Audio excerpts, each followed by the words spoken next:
पुनः आपका दाती गुरु मंत्र में स्वागत है और बात करते हैं धनुराशि। धनुराशि वालों, समय बहुत सुंदर है। आज का गोचर ये कह रहा है कि मन प्रसन्न रहेगा और मन अनुकूल कार्य बनेंगे। अपनों का पूर्ण सहयोग और संपूर्ण पारिवारिक कारोबारी समस्याओं का निवारण होगा। घर में मांगलिक कार्य संपन्न होंगे और दाम्पत्य सुख में वृद्धि होगी। साझेदारी के कार्य में मुनाफा और आर्थिक स्थिति मजबूत रहेगी। क्या करें? विवाह समारोह में जाने से प्रसन्नता मिलेगी। आज के दिन क्या न करें? संतान की आवश्यकता और सुझाव को अनदेखा न करें तो बहुत ठीक रहेगा। नमन। और बात करते हैं मकर राशि की। मकर राशि वालों, आर्थिक समस्या का समाधान नजर आ रहा है, लेकिन एक बहुत जरूरी बात है जो आपसे अपने नहीं कह पाएंगे, मैं तो कह दूंगा, क्योंकि आपका मैं अपना हूं और आपको सलाह देना मेरा धर्म है।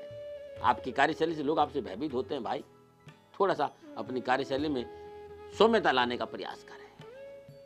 आर्थिक समस्या का समाधान बहुत अच्छा होगा। कार्यक्षेत्र में उन्नति मिलेगी। कारोबार की स्थिति में सुधार होगा। हर क्षेत्र में सफलता के योग और शाश्वत पराक्रम में वृद्धि होगी। क्या करें?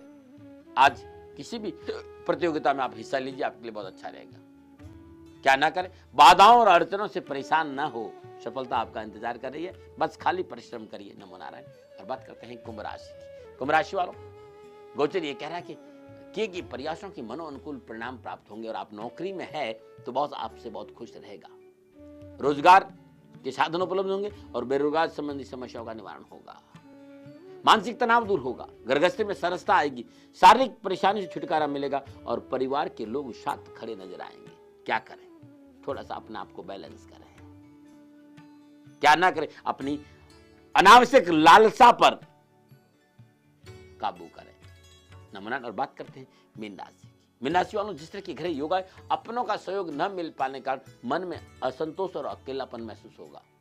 जीवन साथी से वैचारिक मतभेद की प्रबल संभावना और सुख के साधनों की कमी और मन को परेशानी है। आज कारोबार में उठापटक है। अपनों का साथ नहीं मिल पाएगा और अनावश्यक सरकारी तंत्र से नुकसान की संभावना नजर आ रही। और सुबह से लेकर दोपहर 4:30 बजे गोचर सफलता का संकेत नहीं दे रहा है। तब तक आपको सावधानी बरतें। एक, सरकार के साथ कोई अनैतिक कार्य, मतलब कोई ऐसा सरकार विरोधी कार्य नहीं करे। अपनों के साथ प्रेम से रहे। जीवन साथी से वैचारिक मतभेद नहीं हो, उस बात पे ध्यान दें। और अनावश्यक खर्चा नहीं हो, इसको भी देखें। क्या करें? माता पिता की सेवा करें। क्या ना करें? आज आवास और स्थान परिवर्तन ना करें तो बहुत अच्छा रहेगा। नमन। ये था 12 की 12 राशियों का राशिफल जो ग्रह नक्षत्र पर आधारित था। और अब आपको मैं ले चलता हूं अंकों की राशि में दुनिया में। क्या कहते हैं अंक आपके लिए? सबसे पहले मूलांक 1। मूलांक 1, निजी संपत्ति के मामलों में सफलता मिलेगी। कारोबार में प्रकृति और उत्तम धन लाभ होगा। नमन। बात करते हैं मूलांक 2 की। मूलांक 2, आज प्रयासों के बावजूद भी अल्प थोड़ी सफलता है, इससे मन चिंतित रहेगा, लेकिन शुभ चिंतकों की अपेक्षित सहयोग मिलने से कार्य जरूर बनेंगे। उनसे तो आपका मनोबल बन जाएगा। नमन। बात करते हैं मूलांक 3 की। मूलांक 3, कारोबारी प्रगति से आपका मन संतुष्ट रहेगा और लाभ भी मिलेगा। आज संतान की उपलब्धियों से मन खुशियों से भरा रहेगा। नमन। बात करते हैं मूलांक 4। मूलांक 4, सितारे ये कह रहे आज आपका दृष्टिकोण कुछ नकारात्मक रहेगा। मेरे मित्र, थोड़ा सा धैर्य बनाए रखें और प्रयास करें। नकारात्मक विचारों को अपने पर हावी नहीं होने तो बहुत अच्छा रहेगा। नमन। बात करते हैं मूलांक 5 की। मूलांक 5, सितारे ये कह रहे कि जो कुछ करना आज आपको करना है, बिना आपके परिश्रम की सफलता नहीं मिलेगी, क्योंकि स्वजनों का अपेक्षित सहयोग नहीं मिल पाएगा और परिवार में कुछ वैचारिक भिन्नता भी है, इसलिए सावधानी से काम करना पड़ेगा। नमन। और बात करते हैं मूलांक 6 की। मूलांक 6, किए गए प्रयास सफल होंगे। विकास के कार्य में गति आएगी और नाते और रिश्तेदारों और पास पड़ोसियों का सहयोग भी बहुत उत्तम रहेगा। नमन। और बात करते हैं मूलांक 7 की। मूलांक 7, किसी नए कार्य की रूपरेखा बनेगी और यह कार्य सफल होगा। कारोबार के विस्तार और लाभ की वृद्धि से खुशी प्राप्त होगी। नमन। और बात करते हैं मूलांक 8 की। मूलांक 8, मन में आशा और उत्साह का संचार होगा और मन अनुकूल कार्य बनेंगे। आज स्वास्थ्य भी उत्तम रहेगा। नमो नारायण। और बात करते हैं मूलांक 9 की। मूलांक 9, विरोधी पक्ष पर विजय मिलेगी। कारोबार में लाभ मिलेगा और प्रयत्न के अनुकूल सफलता मिलने से मन में खुशियां रहेगी और दिन बहुत खुशियों से बीतेगा। नमो नारायण। ये था अंकों का सुंदर रहस्यमय फल।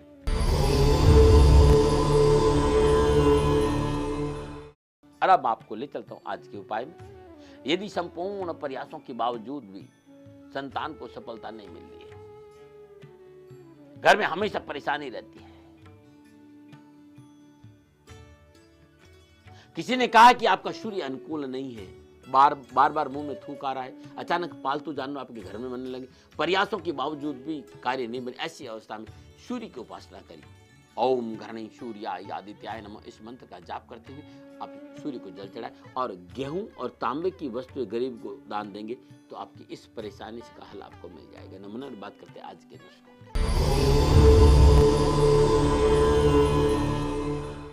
यदि आपको उच्च रक्तचाप है, प्याज का रस और शुद्ध शहद बराबर मात्रा में लेकर रोजाना 2 चम्मच दिन में 1 बार सेवन करते हैं तो उच्च रक्तचाप के लिए अद्भुत नुस्खा है ये।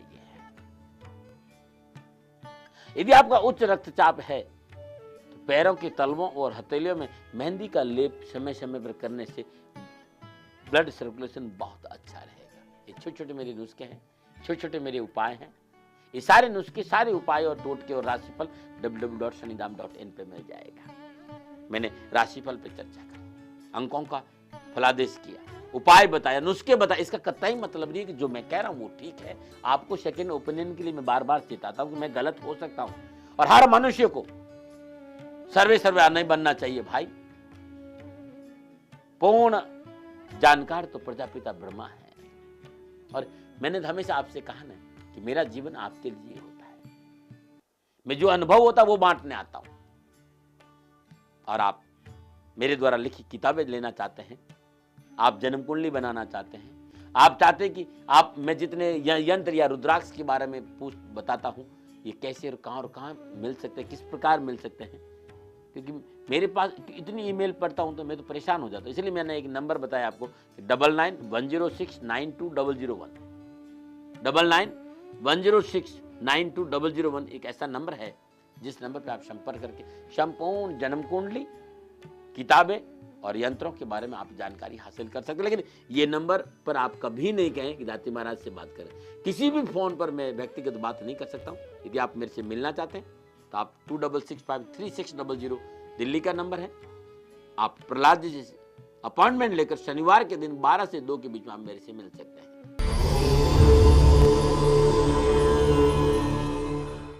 नमो नारायण।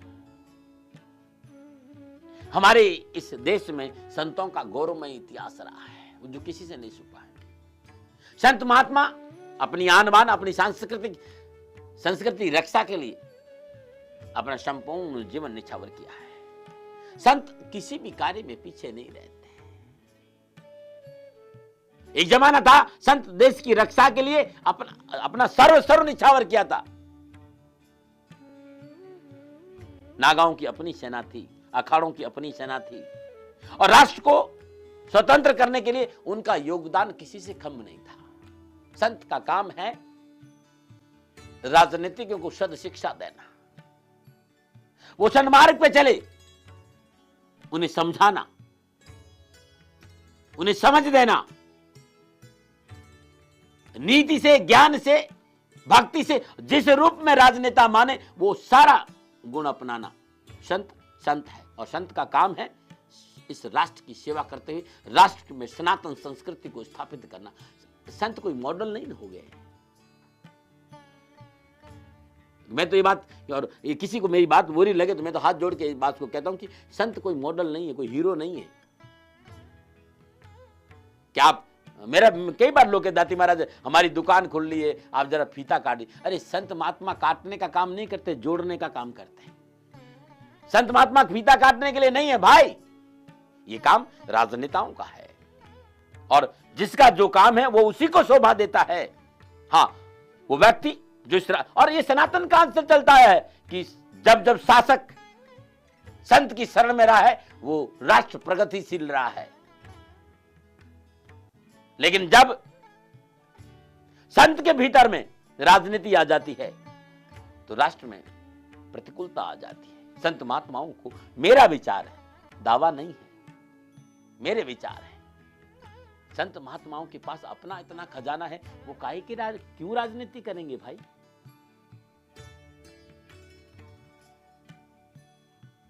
हमें संत बनना है और मैं संतों से इतनी ही प्रार्थना करना चाहता हूं।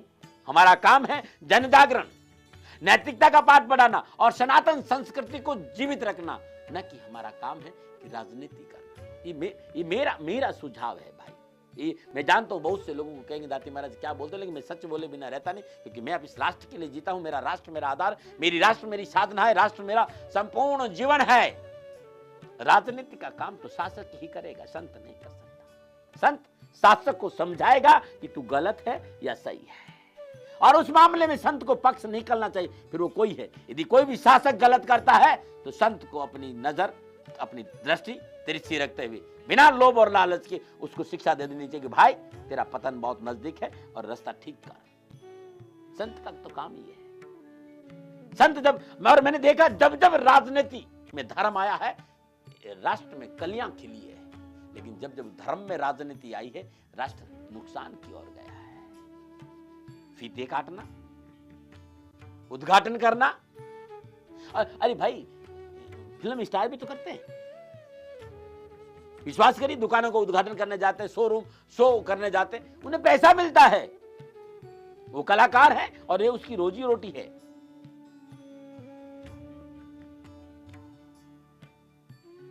संतों का काम ये नहीं है भाई। वो कलाकार हैं, वो जाके क्योंकि उसका काम है, वो राजनीति में प्रचार भी करता है। संत को ये सब नहीं करना चाहिए। अब हो सकता है मैं गलत हूं, क्योंकि आप अच्छी तरह जानते दादी महाराज आधे पागल है। वो हमेशा एक बात कहते हैं कि जीवन राष्ट्र है, जीवन मेरी भक्ति का संपूर्ण आधार मेरा राष्ट्र है, और मैं राष्ट्र की हित के लिए, अब इसमें भी मेरा ही हित है क्योंकि मेरा राष्ट्र है। अभी मैं प्रयास करता हूं, हो सकता है कभी मेरे से भी गलती हो जाए भाई, लेकिन मैं एक बात जरूर कहना चाहूंगा कि संत को अपनी मर्यादाओं का त्याग नहीं करना चाहिए। ऐसी बाणी बोलिए मन का आपा खोई, और उनको शीतल करे आप ही शीतल हो। बहुत जरूरी है संत को यह काम करना कि वो लोगों के भीतर में शीतलता पैदा करे। आक्रोश भरी वाणियों से बचना चाहिए संतोष को, जिससे राष्ट्र में कोई खलबली न बचे।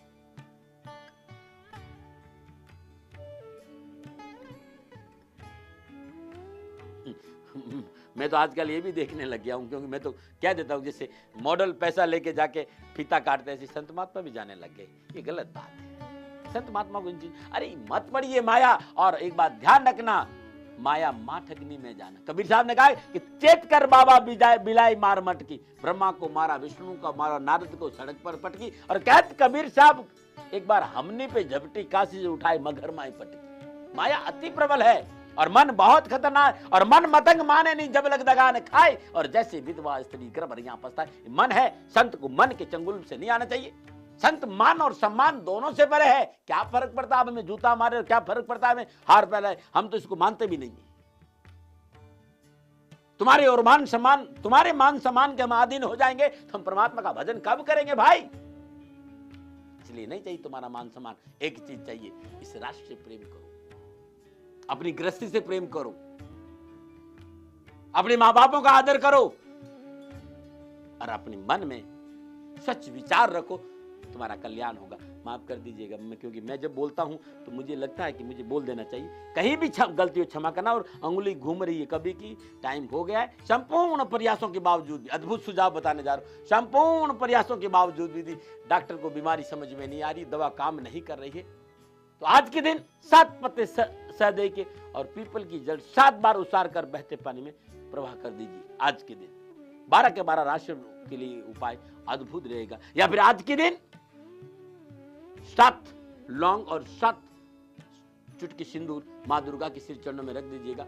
संपूर्ण परेशानियों का निवारण होगा। डॉक्टर को बीमारी समझ में आएगी, दवा काम करने लगी। आज इतना ही। कल के लिए यदि है जन्मदिन या शादी की सालगिरह तो उपाय बताऊंगा। साथ ही यदि कोर्ट कचहरी के मामले निपट नहीं रहे तो उपाय बताऊंगा। और है एनीमिया की प्रॉब्लम, ब्लड की कमी है तो नुस्खा क्या। साथ ही संपूर्ण प्रयासों के बावजूद भी संतान को कठिनाई आ रही है, कैसे हो, क्या सुझाव है, ये सुझाव मैं बताऊंगा। इसलिए मैंने कहा नहीं, ये आधा घंटा आप मेरे साथ रहा करिए। आज इतना ही। कल नए संदेश को लेकर आऊंगा, और कोई भी गलती हो गई हो मेरे से, मैं तो आपका अपना हूं, क्षमा कर दीजिएगा। नमो नारायण।